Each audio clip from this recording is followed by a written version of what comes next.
skulle bare vide, hvad vi lavede i går. Det er den sjoveste dag. Hvad lavede I da?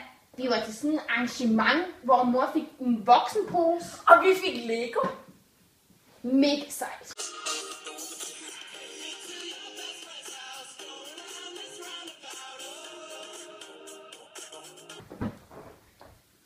Og så kom vi ind i et rum, der var mørkt, der var hulestemning. Og der var mange levende lys og blomster og alt muligt. Det var mega sejt. Og der var blyanter og farvepinde. Og madrasser til at hoppe på. Ej, hvor lyder det sejt.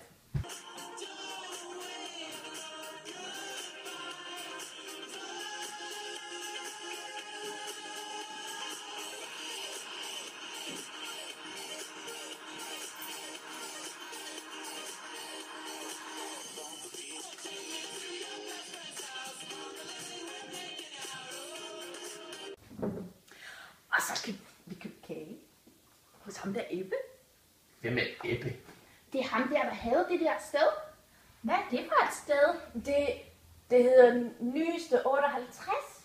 Nå.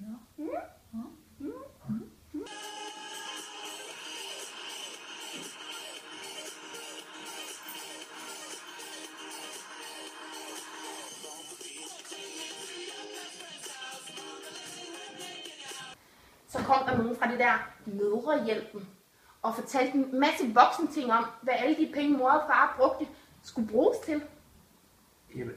Hvad er det der møderhjælpen? Det er sådan nogen, der hjælper andres mødre. Okay.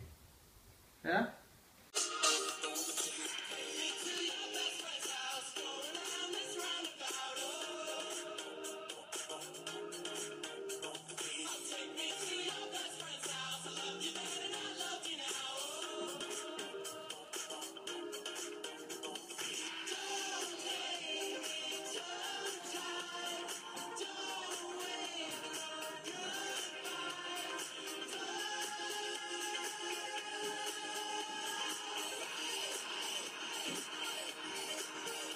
Og så kom hun havde hvidt hår, og så fortalte hun en historie.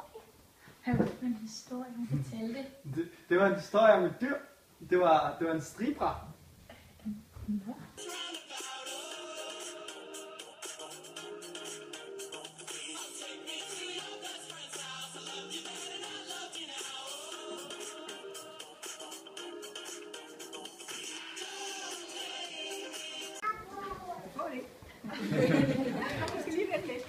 Så sagde hun til sidst, hvorfor er der egentlig aldrig nogen, der laver en historie om noget, der er så almindeligt som salt og peber?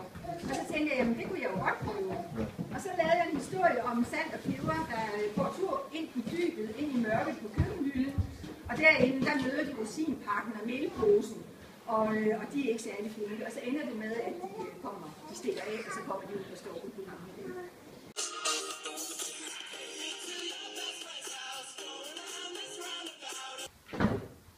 Min mor, hun vandt en masse præmier. Og hun vandt også en plakat til mig, til mit værelse. Sejt. Ja. Jeg vandt en drikkedunk. Sejt!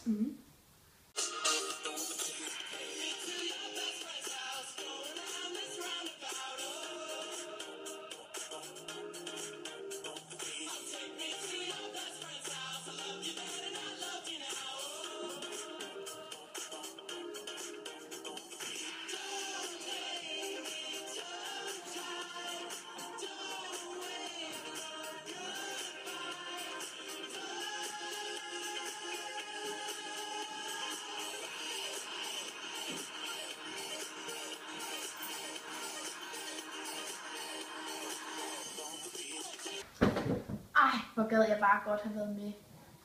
Da jeg kom hjem, der var jeg så træt. Jeg sov hele natten. Også mig.